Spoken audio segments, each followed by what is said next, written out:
خصوصا إلى روح جميع مشايخنا أينما كانوا ثم خصوصا إلى روح مؤلف هذا الكتاب أن الله يتغشاهم بالرحمة والمغفرة علينا من بركاتهم وأسرارهم وأنوارهم علومهم ونفحاتهم في دين الدنيا والآخرة أن الله سبحانه وتعالى يرزقنا إياكم تبع الصالحين ويرزقنا محبتهم ويتوفانا على ملاتهم ويشرنا بزمرتهم من غير سابقة عذاب ولا حساب على هذه النية وعلى كل ما نوى به سلف الصالح وإلى حضرة النبي صلى الله عليه وسلم. الفاتحة. أعوذ بالله من الشيطان الرجيم. بسم الله الحمد لله رب العالمين الرحمن الرحيم مالك يوم الدين إياك نعبد وإياك نستعين اهدنا الصراط المستقيم صراط الذين أنعمت عليهم غير المغضوب عليهم ولا الضالين. بسم الله الرحمن الرحيم. الحمد لله رب العالمين والصلاة والسلام على أشرف الأنبياء والمرسلين سيدنا وحبيبنا وشفينا ومولانا محمد وعلى آله وصحبه أجمعين. قالوا سبحانك لا علم لنا إلا ما علمتنا إنك أنت العليم الحكيم ولا حول ولا قوة إلا بالله العلي العظيم. رب اشرح لي صدري ويسر لي أمري واحلل عقدة من لساني يفقهوا قولي. وقال المؤلف رحمه الله تعالى ونفعنا به وبعلومه في الدارين آمين. Alhamdulillah, segala puji hanya milik Allah yang telah mengumpulkan kita bersama-sama di masjid ini dalam keadaan sehat walafiat. Salawat dan salam kita haturkan kepada junjungan kita Nabi besar Muhammad sallallahu alaihi wasallam, kepada keluarga beliau, sahabat serta orang-orang yang rela meneruskan perjuangan beliau ke hari kiamat.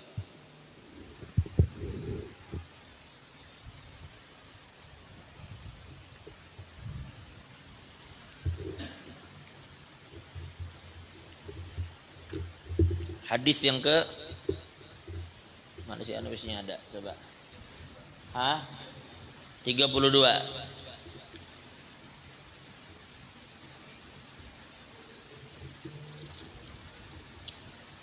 Bismillahirrahmanirrahim.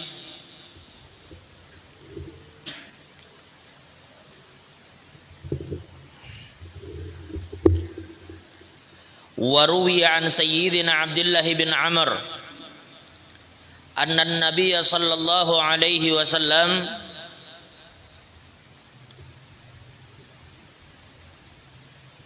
qala arba'un man kunna fihi kana munafiqan khalisan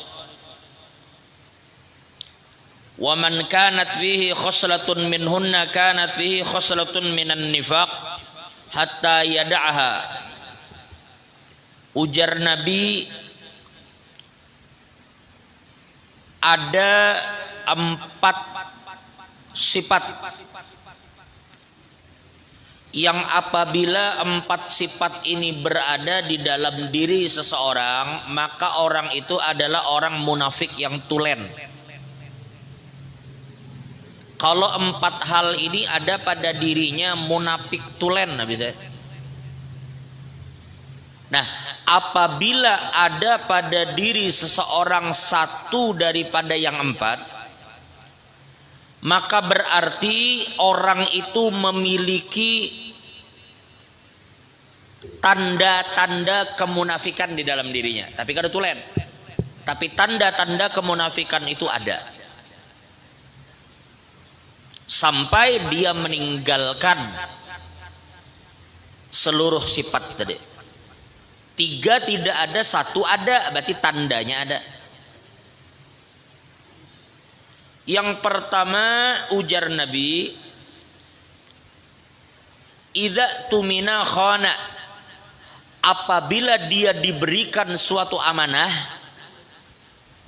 maka dia akan berkhianat dengan amanah yang diberikan itu. Kada harus jadi pejabat, bilanya diamanahinya khianat. Kita keluar dari konteks ini, termasuk ujar ulama,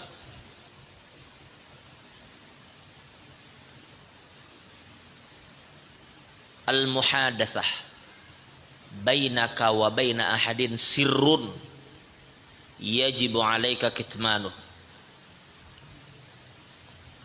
ketika kita bicara dengan kawan berdua, ulun bepandiran lawan pian berdua, maka isi pandir itu adalah rahasia. Meskipun si empunya diri tidak pernah mewanti-wanti, ikam jangan keluarkanlah pandir nih. Itu rahasia, meskipun yang ampun diri kada meminta. Itu etika kita. Nah, termasuk kita bila bertamu dengan orang, kadang-kadang kita bicara tuh bebas kan. Pembicaraan ini lepas. Salah satu adab, pian jangan asal main rekam-rekam aja. Bel HP rekam, andak di sana. Si ampun diri kada tahu itu direkam. Makanya banyak para mufti itu jengkel, marah. Kenapa? Karena terkadang kita, oke nih mufti, seorang mufti. Tapi bedakan diri beliau sebagai mufti dan diri beliau sebagai ulama yang menerima tamu, itu bedakan. Oke nih mufti memberi fatwa, kata-katanya diikuti. Tapi berbeda kasus kadang-kadang kita elangi sidin ke rumah bersilaturahim.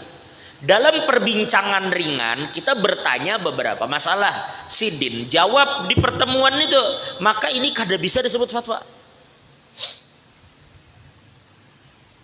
Paham teman-teman? Makanya terkadang para mufti itu sangat marah apabila jawaban beliau di situ dieksplor keluar. Dieksplor keluar. Karena beliau menjawab itu tidak dalam kapasitas sebagai seorang mufti. Itu hati-hati tuh, itu kita lah bila berpender dengan orang tuh terkadang terbuka dengan kita, belum tentu orang itu terbuka dengan orang lain. Maka simpan rahasia itu, meskipun si ampun diri tidak mengamanahkan untuk disimpan. Nah, baik, nah, kita kembali ke pembahasan kita. Bila pian diberi amanah, jaga amanah itu. Kalau pejabat itu bapak jangan tanya lagi sudah. Kalau pejabat, di dalam hadis Nabi katakan, man yastar'ihillah ra'iyatan wa yamutu yawma yamutu wa huwa ghashun ala ra'iyatihi fal jannatu alaihi haram. Ujar Nabi, barang siapa ditunjuk orang jadi pemimpin, yang artinya Allah yang mengangkat. Allah mengangkat orang jadi pemimpin. Begitu inya jadi pemimpin, ternyata dia memimpin masyarakat dan menipu masyarakatnya. Dan matilah dia dalam keadaan menipu rakyat. Fal jannatu alaihi haram, maka Allah akan haramkan surga untuk dia. Itu hadis. Oke lah, yang pertama amanah. Intinya apa aja? Bapak diamanahi menjaga dagangan, bujur-bujur amanah menjaga dagangan orang. Ulun diceritakan, tidak menyebut nama, tidak gibahkan. Lagi pula ini jadi pelajaran. Ada satu orang, beliau ini menceritakan pernah memiliki usaha toko macam minimarket. Berjalan dengan lancar. Ternyata yang bermain-main satu, terkadang kasir bisa bermain. Satu. Yang kedua kadang pegawai juga. Inya bekerja sama lawan bubuhan gudang. Yang mestinya ambilan barang banyak nih ada bonus. Bonus tuh kada pernah masuk ke toko. Yang ketiga pulang ada kong kali kong antara kasir tadi lawan pegawai atau kasir lawan orang. Jadi mereka membawa barang banyak bertumpuk-tumpuk. Tetapi kada semuanya di-scan. Paham salah? Lalu lolos sampai keluar. Nah, ini khianat dengan amanah yang diberi. Jadi jangan kada identik dengan pejabat, termasuk pedagang di sini, pegawai.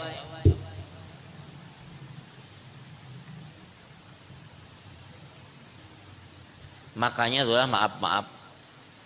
Kayak pegawai pun bila memiliki jam tugas, itu amanah yang diberikan di waktunya bertugas, jangan.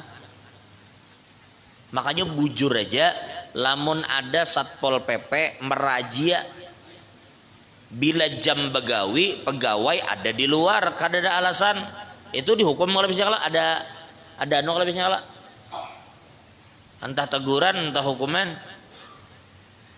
Ini karena diberi amanah dan ini digaji untuk itu. Jadi kada boleh kita sembarangan. Itu amanah namanya. Selanjutnya,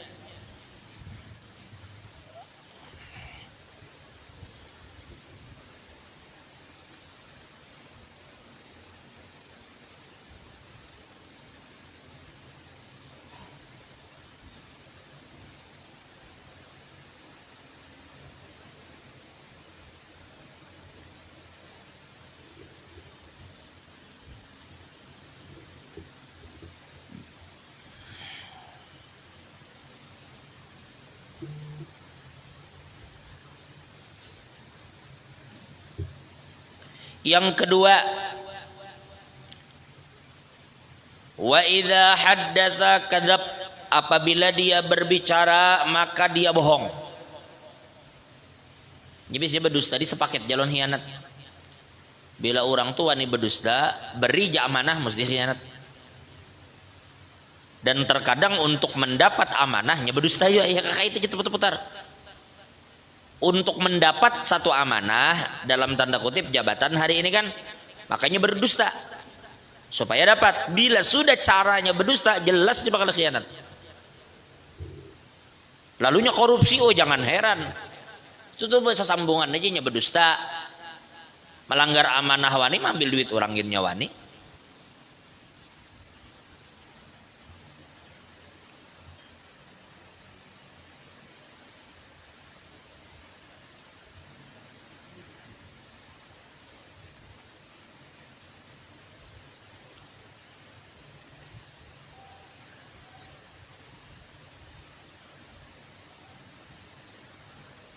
Di sini Nabi bersabda, ujar Nabi, la tunza'ur rahmatu illa min syaqi. Ujar Nabi, tidaklah kasih sayang dicabut dari hati seseorang terkecuali Allah memang menghendaki orang itu celaka. Jadi bila pian hendak tahu salah satu tanda bahwa orang itu memang disetting akan celaka, maka sifat kasih sayang di hatinya dicabut. Lalunya kada peduli lagi orang menderita atau kada. Duit orang, hak orang diambilnya aja, kada kasih sayang lagi dengan orangnya, kada peduli. Nyata-nyata duit itu sagan menolong masyarakat nang kena musibah, nang itu diambilnya. Itu kan kada ada sudah bisi kasih sayang lagi, ngerti? Ini hadis Nabi lah, la tunza'ur rahmah illa min syaqi. Tidaklah dicabut sifat kasih sayang kecuali dari orang yang bakal celaka.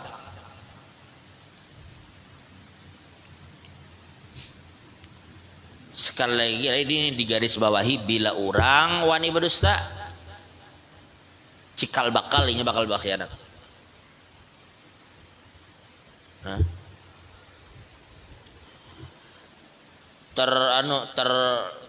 Ketahuan orang berdusta ketika ini hendak mendapat satu jabatan, dusta, banyak dustanya, sudahlah, mungkin sisi khianatnya aja kada ketahuan. Yang ketiga, wa idza ahada ghadar. Yang ketiga, apabila inya berjanji ingkar. Itu ada sudah.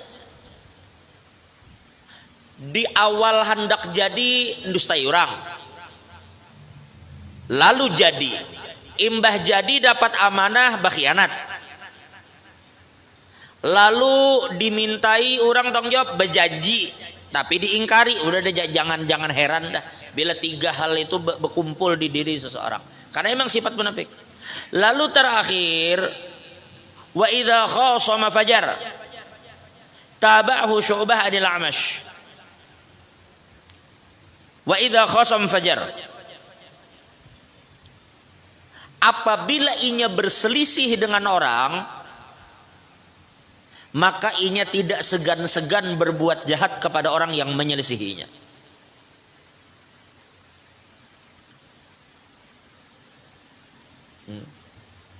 Mulai dari memfitnah atau mencelakakan dengan cara apapun. Entah merenggut kebebasan, entah A, B, C, D, itu macam-macam. Dari zaman dahulu itu sudah terjadi. Dari zaman dulu. Karena yaitu tadi dimulai dari dusta. Sebelum jadi. Rangkaiannya lah. Lalu jadi. Diberilah amanah. Lalu khianat dengan amanah yang diberi. Lalu ia berjanji, ingkar dengan janjinya. Lalu karena ini sifat kada baik, lalu akan berdiri orang untuk mengingatkan. Nah, lalu kemudian apabila ia merasa berselisih dengan orang, maka yang berselisih dengan ini mesti celaka. Berarti sakit. Apabila 4 hal ini ada pada diri seseorang, mudahan Allah hindarkan kita dan keluarga kita. Maka ujar Nabi, hada munafik khalis. Ini adalah munafik tulen. Itu hadis-hadis itu Pak, bujurlah. Baik, hadis berikut. Ini kriteria berlaku sejak zaman Nabi mengucapkan sampai kiamat. Jadi ini tanda. Kita kadang-kadang nunjuki orang kada. Tapi bila tanda ini melekat di diri seorang, ya sudahlah. Dari dulu bila orang tuh pilek, tandanya demam, tandanya suka bersin, tandanya beingusan, tandanya kadang batukan, tandanya meriap dingin. Semua tanda tuh ada di diri seorang. Iya dahnya pilek habis ya. Iya sudah pilek.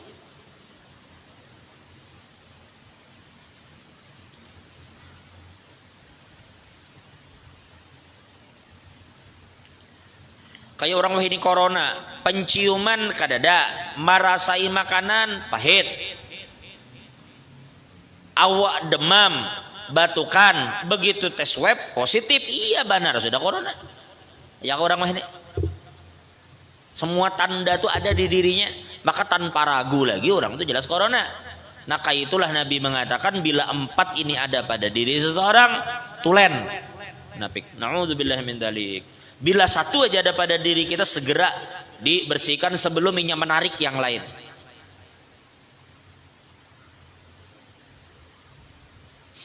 Padahal menjauhi dusta itu kadang alih benar loh. Na'udzubillah min dzalik, na'udzubillah. Terkadang pian melihat ada kalau orang kena penyakit gula, kasihan. Mudahan Allah sehatkan kita pada saat. Orang penyakit gula lalu luka batis atau luka tangan. Lalu di dalam kasus yang cukup parah, dokter tuh sampai madahi, jar dokter ini Pak harus di operasi, harus ditatak.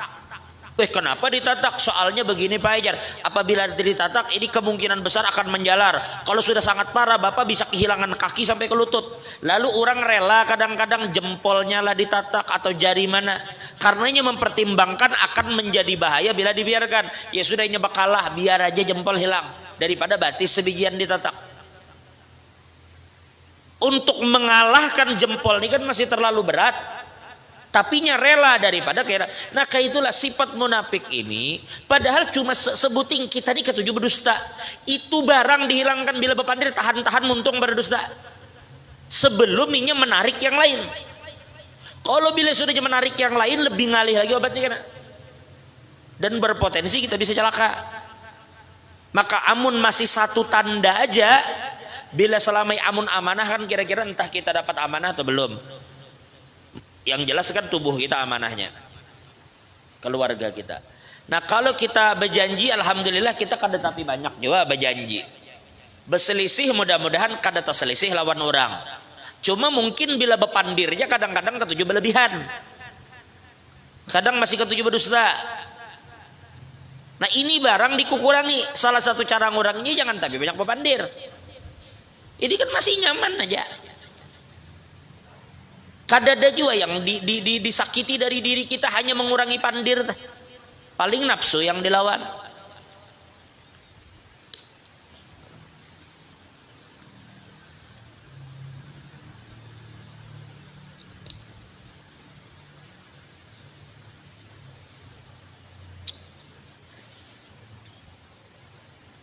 Sebenarnya dengan meninggalkan yang haram itu kadada diri kita nih yang dirugikan, cuma nafsu nang alih dilawan. Karena nafsu itu dasar ketujuhnya, memang nang dosa-dosa itu dasar diketujuinya. Sama nang kaya menahan kakanak halus lagi berada di toko mainan. Tahan kayak apa caranya supaya kada belanja bah biar. Kecuali pian tebal-tebal aja muha. Anak becingkar nangis berseret-seret awak, kita masa bodoh. Ayo aja. Tapi mun orang kada purun, kada tegaan tak umpati anu anak. Karena kada sanggup melihat anak kayak itu. Nah berat kita mah berjalan keluar anak depangsa nangis begulung di lantai mall. Asa kada purun kita melihat. Nah anak ini melihat mainan sama kayak nafsu melihat yang haram. Makanya dipadakan wan nafsu katifli, nafsu itu kayak kanak halus. Sama bilinya melihat nang dikehendakinya, wah kada kau ditahan lagi. Kemudian wa an Abi Hurairah radhiyallahu anhu qala qala Rasulullah may yakum lailatal qadri imanan wa ihtisaban ghufira lahu ma taqaddama min dzambih. Ujar Nabi, barang siapa yang menghidupkan malam Lailatul Qadar, apanya berdoa, apanya sembahyang, apanya mengaji, apanya berzikir, terserah. Pokoknya malam Lailatul Qadar inya bangun, menghidupkan ibadat, maka Allah akan mengampuni semua dosanya di masa lalu. Cuma apabila Lailatul Qadar, wallahu a'lam, minimal hendak menghidupkan itu isya berjamaah, subuh berjamaah minimal. Bila pian hendak mendapat kriteria sebagai orang yang menghidupkan malam dengan ibadat adalah isya-nya berjamaah, subuhnya berjamaah, maka seakan-akan pian menghidupkan semalaman dengan ibadat. Seakan-akan.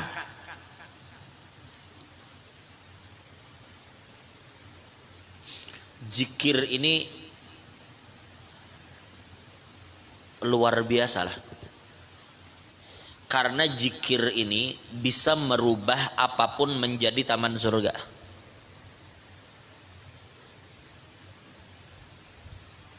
Bapak di pasar. Ini kayak sekitar 2 minggu lagi insya Allah di pasar pagi ada acara zikir dan tablik akbar. Bubuhan nama adakan di lorong pasar pagi. Di pasar pagi kada salah. Itu bila diadakan zikiran tuh orang kada nyambat pasar pagi lagi, itu taman surga dalam pandangan Allah.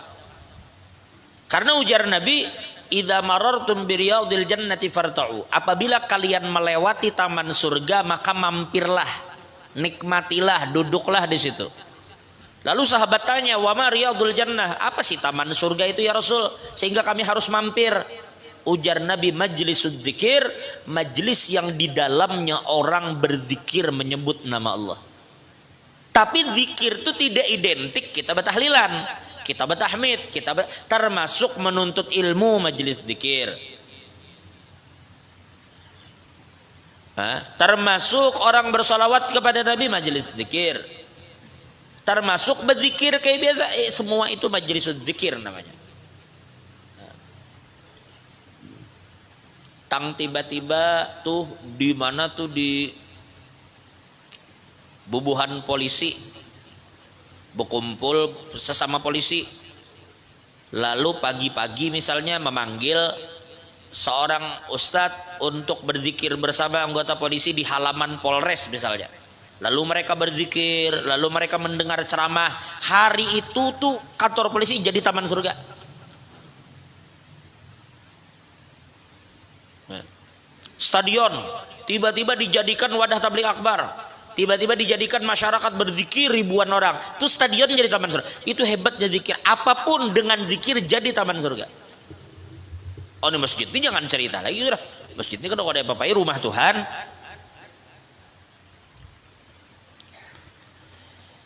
Lalu kemudian wa an Abi Hurairah radhiyallahu anhu anin Nabi sallallahu alaihi wasallam qala in tadaballah liman kharaja fi sabilillah la yukhrijuhu illa iman, la yukhrijuhu illa imanun bi wa tasdiqun bi rusuli.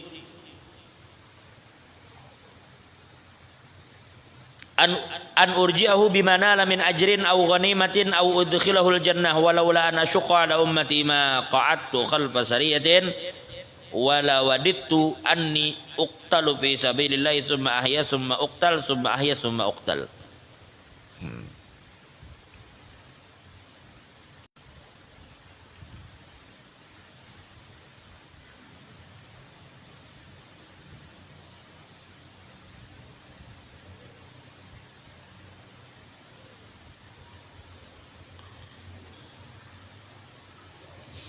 Ujar Allah,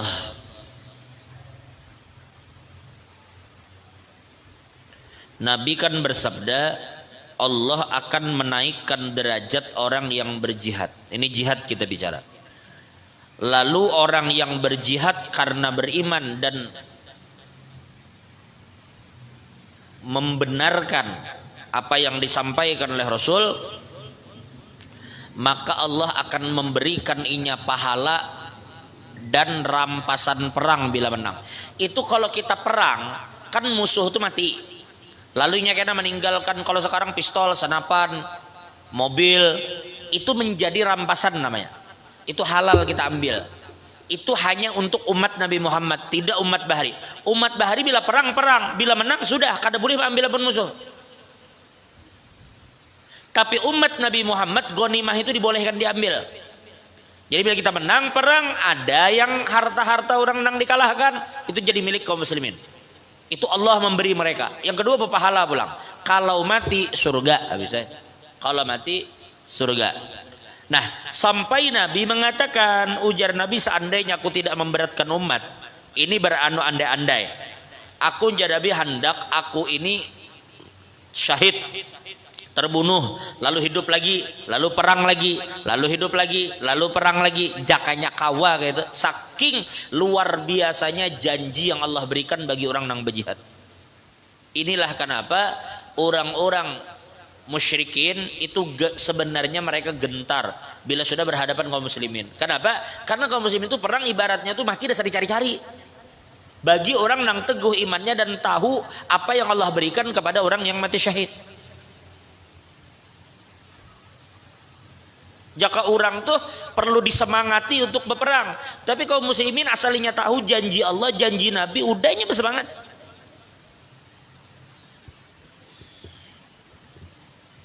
Bila inya menang, inya dapat pahala ganal. Bila inya mati, inya masuk surga. Asal bujur berperang karena Allah.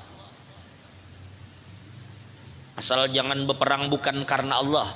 Karena pernah Sayyidina Ali dulu ketika perang, si Din ini melawan musuh yang luar biasa. Apa sih kalau bahasa kita? Tangguh musuhnya ini. Sangat tangguh. Sampai dikatakan tameng Sayyidina Ali kita kipai. Tangguh musuhnya. Tiba-tiba Sayyidina Ali ada kesempatan menghantam kakinya sampai kakinya itu belah putus. Lalu dia tersungkur.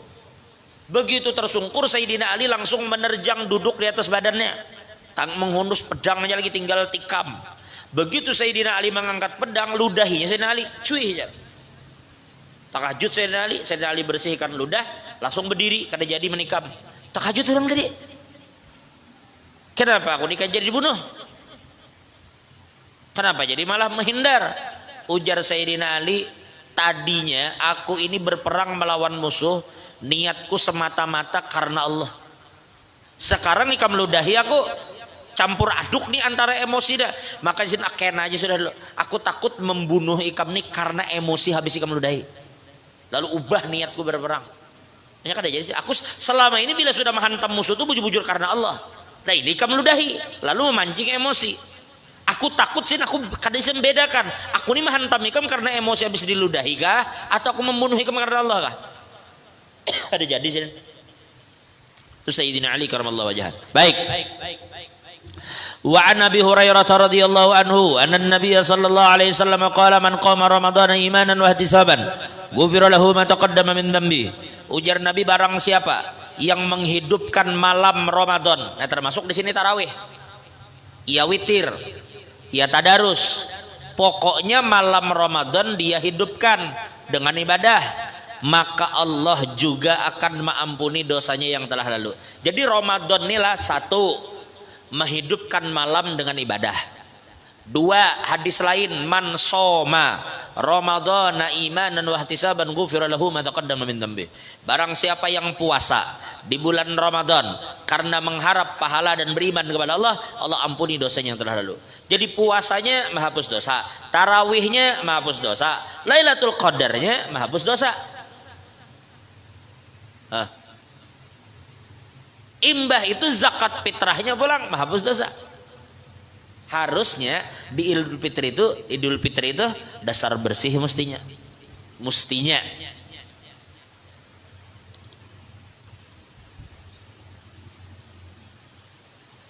Syiar-syiar agama tuh bujur-bujur pian hidupkan sebelum tiba masa di mana itu dianggap biasa. Nuansa akan selalu berbeda. Kayak kita aja dulu, jangan Ramadan, rasanya seminggu sebelum Ramadan itu aja suasana lain sudah. Orang bersiap apa-apa tuh menyambut datangnya Ramadan. Kayak itu juga hari raya tuh, sampai seminggu imbah hari raya, nuansa hari raya tuh masih terasa mana lagi.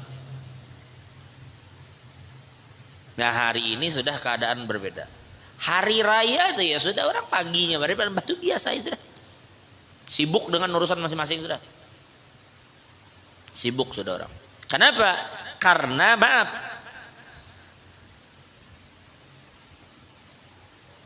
dulu tuh ulun ingat kadosa zaman pian, zaman ulun aja lagi halus. Bilanya hari raya tuh mun 2 hari itu masih ngalih lagi cari warung nang berjualan. Mun 2 hari itu masih ngalih lagi cari warung karena orang sibuk juga anu. Paling dulu tuh mall nang anu kekanakan kan bah dapat duit.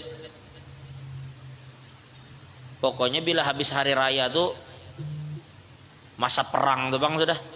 Kekanakan nukar pistol bah hari. Habis hari raya bemapan bah sungai perang. Jadi ujar Nabi, segeralah kalian beribadah sebelum datang masa susah yang akan menyibukkan. Lalu dan bisa juga kekayaan yang melalaikan. Ala kulli hal.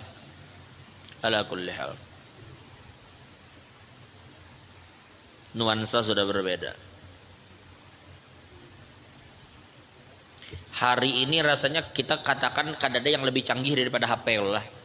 Yang HP ini luar biasa sekarang. Orang hendak bebayaran apa-apa tuh kada lagi bawa duit, kada lagi bawa kartu, HP dianukan di scan bayaran sudah. Mangiau taksi pakai HP. Menukar makanan pakai HP. Semuanya lewat HP canggihnya. Ini sekarang loh lah. Mana orang pernah terbayang begini hidup? Entah apa yang ada 10-20 tahun akan datang tuh kita tidak tahu. Mungkin orang kada keluaran rumah lagi kalau.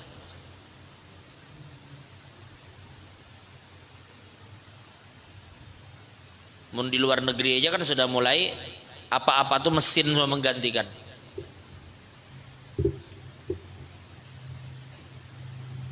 Hidup berjalan dengan begitu cepat. Perubahan masa pun gitu. Ala kulli hal, lalu kemudian ujar Nabi wa an Abi Hurairah an Nabi qala inna ad-dina yusr wa lan yushadda ad-din ahadun illa ghalabahu fasaddidu wa qaribu wa abshiru wasta'inu bil ghadwati war ruha wa syai'in minad duljah.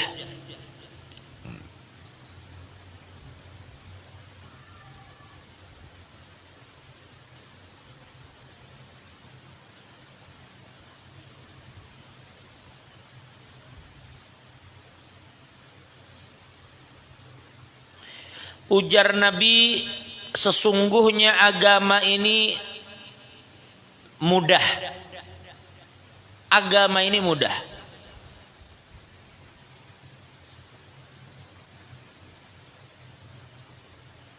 Jadi jangan dipersulit. Tidaklah orang mempersulit kecuali inya sendiri pun bakal keteteran. Jadi agama ini sangat mudah, harus tetapi hendak disulit-sulitkan.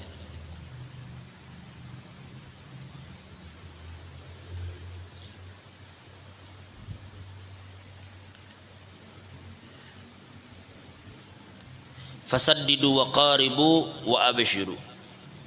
Ujar Nabi, janganlah kalian bersikap berlebihan dan cobalah untuk mendekati kesempurnaan. Maksudnya itu kita ini mungkin untuk sempurna dalam ibadah kada bisa, tapi berusaha untuk sempurna meskipun kada sempurna, berusaha aja. Wa abshiru, dan berikan kabar gembira. Sebagian ulama memaknakan kabar gembira bahwa kalian akan diberikan ganjaran atas apapun yang kalian lakukan. Wasta'inu bil ghadwi wat tarwarra wa syai'in minad duljah, dan mintalah pertolongan kepada Allah dengan melaksanakan salat di pagi hari, di sore hari, dan begitu juga di ujung malam, di waktu malam.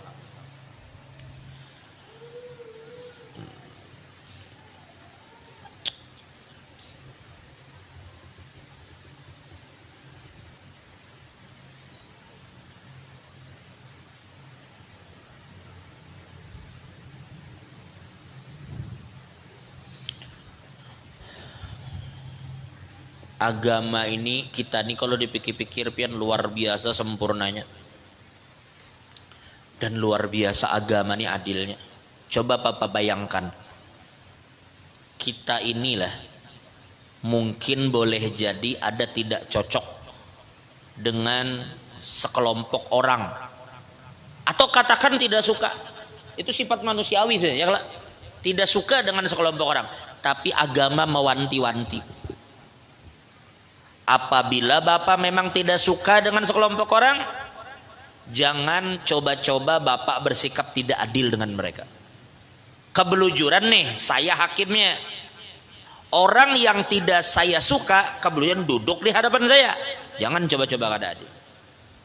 Itu agama luar biasa menjaga. Nyata tuh saya kada suka, ulun kada suka nih. Tapi agama tetap memberi batas. Jangan mentang-mentang tidak suka kita kada bersikap adil. Harus keadilan tetap dijaga. Bahkan agama ini luar biasa indahnya lah. Kita ini orang Islam berkelompok.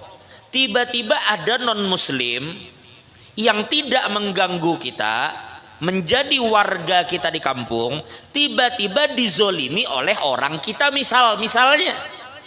Maka agama menyuruh kita untuk melindungi orang yang dizolimi ini. Dan kita menghukum orang yang berbuat zalim. Dicurinya rumah orang ini, dicurinya. Wah, kita cari mana yang mencuri, hukum. Itu luar biasanya agama Allah.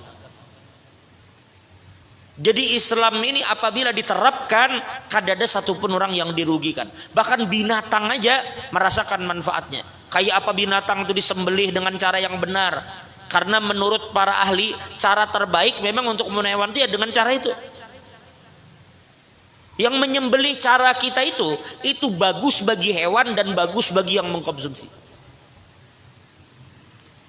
Karena beda hewan tuh mati dengan masih menyimpan darah di tubuhnya, dengan hewan yang mati dengan keluar darah segar, itu beda. Bahkan tapi ini ulun kadang ngerti ilmunya lah, nang ngerti ini buhan penyembelihan. Ujar buhan penyembelihan tuh gin, inya menghitung kapan inya menggayat. Apakah bahasa mereka? Apakah ketika inya menghembus napas atau ketika menarik? Karena itu jadinya mempengaruhi darah yang keluar. Ujar penyembelihan. Makanya penyembelihan itu dasar bujurnya kada sembarangan menggayat. Amun kita kan tahu gayat aja. Makanya kadang beda. Bahkan maaf lah, konon yang menyembelih ini pun akan memiliki pengaruh terhadap bau tidak baunya daging yang disembelih. Mungkin kemahirannya dalam, nah itu memang ilmunya kan mereka punya. Tetapi kalau kita perhatikan baik-baik, begitu Islam. Luar biasa. Jadi binatangnya pun Nabi itulah pernah melihat ada orang maasah lading di hadapan binatang aja Nabi marah, apalagi muninya menyembelih pakai yang tumpul. Menyembelih binatang dengan pisau yang tidak tajam, tumpul, itu hukumnya haram. Haram karena menyakiti binatang. Tapi binatang tuh kada boleh disakiti. Itu agama kita luar biasa. Agama itu.